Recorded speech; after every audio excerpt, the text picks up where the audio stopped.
नमस्कार साथियों, आज हम बात कर रहे हैं एक नई तरह की गणित की। जिस तरह से हमारी गणित में 0, 1, 2, 3, 4, 5, 6, 7, 8, 9 ये 10 अंक हैं, उसी प्रकार आज जिस गणित की मैं बात कर रहा हूं उस गणित में केवल 2 ही अंक हैं। जी हाँ, केवल 2 अंक। शायद आप समझ गए होंगे मैं बात कर रहा हूं बाइनरी गणित की। बाइनरी गणित में 2 ही अंक हैं और ये वो गणित है जिसमें कंप्यूटर अपना सारा कार्य करता है। यानी कंप्यूटर को केवल 2 ही अंक समझ में आते हैं और उन 2 अंकों से वो अपना सारा कार्य इतनी तीव्र गति से कर लेता है। और ये 2 अंक हैं 0 और 1। यानी अब जो गणित हम लोग आपके सामने रख रहे हैं उसमें 0 और 1 के अलावा तीसरा कोई अंक नहीं है। और इन 0 और 1 से ही हम सारे संख्याएं बना लेंगे। देखिए कैसे बनाते हैं। ये उपकरण हमारे पास है, इस उपकरण की सहायता से बड़ी आसानी से हम सारी संख्याएं बता सकते हैं। जिस तरह से हमारी गणित में इधर इकाई, फिर दहाई, सैकड़ा, हजार, 10,000 होता है ना। हम जिस गणित को पढ़ रहे हैं दशमलव गणित, उसमें दशमलव प्रणाली में यहाँ इकाई, फिर दहाई, फिर सैकड़ा, फिर हजार और 10,000 इस तरह से चलते हैं। यानी यहाँ पर इकाई में अंक आता है, यहाँ 10 होते ही वो यहाँ पर आ जाता है। 10 का होते ही वो बंडल बन जाता है और बंडल यहाँ पर आ जाता है। इसी तरह से 100 होते ही वो यहाँ पहुंच जाता है, फिर यहाँ नहीं रह सकता कहीं भी। 1000 होते ही यहाँ पहुंच जाता है, यहाँ नहीं रह सकता क्योंकि यहाँ कैपेसिटी इकाई की है, यहाँ कैपेसिटी दहाई की है, यहाँ कैपेसिटी सैकड़ा की है, यहाँ कैपेसिटी 1000 की। 1000 होते ही यहाँ आना है और 10,000 होते ही उसको यहाँ आना जरूरी है। इसी तरीके से जिस गणित की मैं बात कर रहा हूं बाइनरी गणित में, बाइनरी गणित में आधार 2 का ही है, आधार 2 का ही है। यानी यहाँ जो है यहाँ पर 2 की घात 0, 2 की घात 0 का मतलब 1, किसी भी संख्या की घात 0 1 होता है, तो यहाँ 1 आ सकता है। यहाँ 2 की घात 1 की बात हो रही है, 2 की घात 1 का मतलब 2 आ सकते हैं। यहाँ 2 की घात 2 यानी 4 आ सकते हैं। यहाँ 2 की घात 3 यानी 8 आ सकते हैं और यहाँ 2 की घात 4 यानी 16 आ सकते हैं। तो अब देखिए एक बार फिर सुनिए, 2 की घात 0 1, 2 की घात 1 2, यहां आएंगे 2 होते ही उसको यहां डालना जरूरी है। 2 की घात 2 4, 4 होते ही यहां डालना पहले जरूरी है। 2 की घात 3 8, 8 होते ही यहां पहले भरना जरूरी है। 2 की घात 4 यानी 16 होते ही उसको यहां लगाएंगे। अब देखिए कैसे, जैसे ये 1 है, इस 1 को हम यहां रख सकते हैं, ये 1 आते ही ये पूरा फिल हो गया। तो जैसे ही हम यहां पर 1 लिखेंगे ये बाइनरी का 1 हो गया और हमारी गणित का भी 1 के बराबर है। अब हम लोग ये 2 हो गए और मैंने आपको कहा 2 होते ही इसको भरना जरूरी है, तो 2 होते ही पहले इसको भरेंगे तो ये फुल हो गया।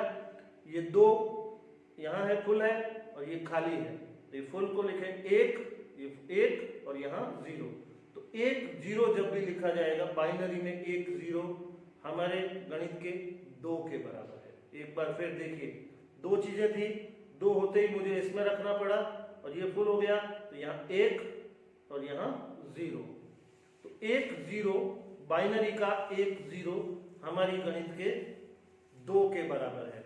अब 3 कैसे लिखा जाएगा, ये 3 में 2 का जोड़ा पूरा हो गया तो इसमें अलग रखना पड़ेगा और ये 1 बच गया, ये इसमें आ जाएगा।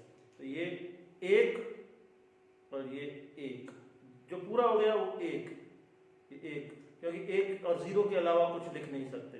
तो 1 1 जब भी लिखा जाएगा तो बाइनरी में 1 1 का, बाइनरी में 1 1 लिखा हुआ है उसका हमारी गणित में मतलब होगा 3। अब आगे बढ़ते हैं। 4, ये 4 है, 4 होते ही यहां आ जाएगा, 4 होते ही ये यहां आएगा। तो अब 4 को बाइनरी में कैसे लिखा जा रहा है देखिए,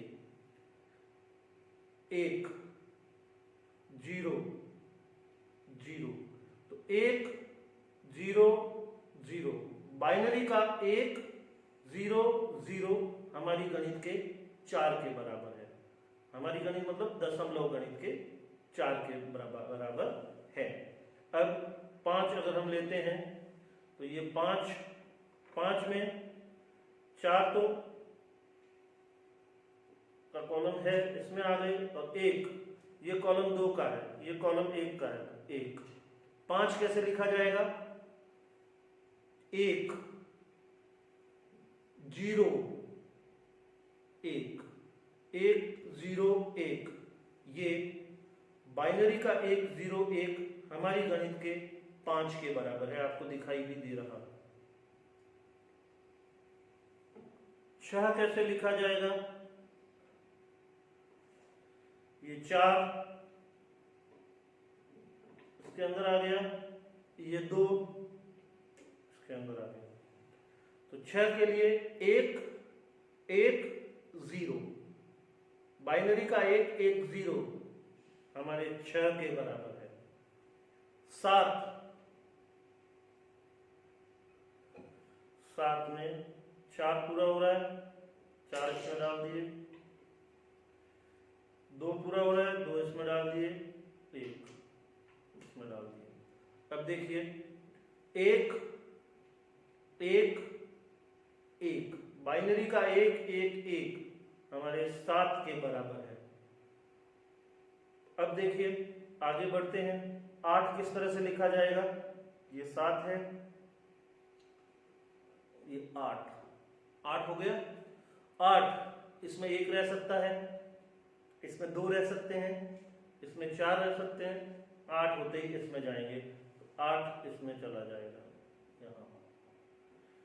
तो 8 कैसे लिखा जाएगा, 1 0 0 0 1 0 0 0, ये हमारा 8 है। अब इसी प्रक्रिया को आगे बढ़ाते रहेंगे। तो चल 9, ये 9 1 0 0 1, ये 9 है। 10 होते ही ये 2 हो गए, तो ये 1 0 1 0, ये 10 है। अब मैं सोचता हूं आप लोगों को कुछ आइडिया लगा होगा बाइनरी गणित का। अब मैं 10 15 ले रहा हूं, देखिए ये 4 14 और ये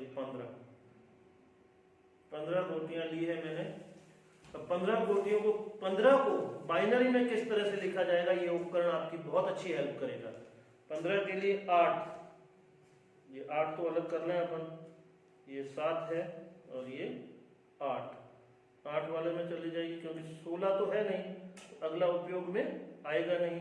8, उसके बाद 4 भी पूरी हो रही है, उसके बाद 2 भी पूरी हो रही है, उसके बाद 1।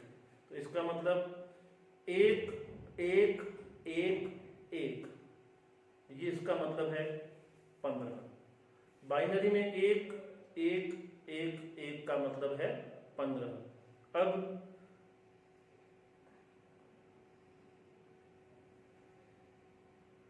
ये जो शेष बची हुई है, इसको हम 2-3 और ले लेते हैं इसमें से, और इनको अपन सेट करते हैं। तो ये 15 16 17 18 काफी ज्यादा है। 16 17 18 19 है। 19 कैसे लिखा जाएगा, इसको आप ध्यान से देखिए। 19 है तो सबसे पहले 16 वाला तो ये पूरा भर जाएगा, इसको पूरा एक बार फिल कर देते हैं।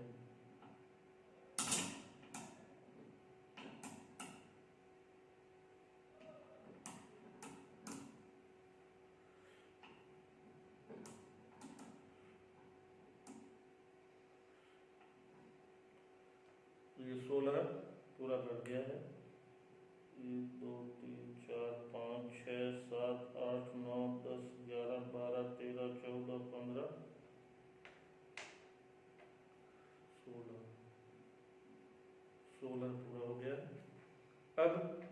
3 है, तो 3 में से 2 का जोड़ा बनेगा, ये 2 इधर आएगा और ये